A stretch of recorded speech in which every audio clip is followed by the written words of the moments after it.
Here I have HUAWEI Nova 11 Pro, and today I'm going to show you how to wipe cache from this device. So firstly, you have to turn your device off by holding down power key, then tap power off, and after device turns off completely, hold down combination of keys power key plus volume up at the same time for a couple of seconds like this, and after the screen turns on and you can see Huawei logo appeared, you can release power key and keep holding only volume up.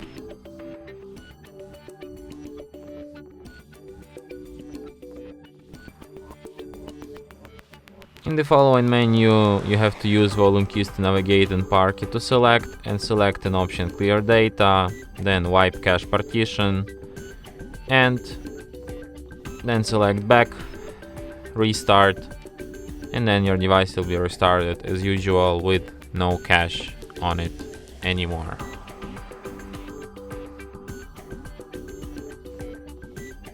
And that's it. Thanks for watching. If you find this tutorial useful, don't forget to hit that like button and subscribe to our channel.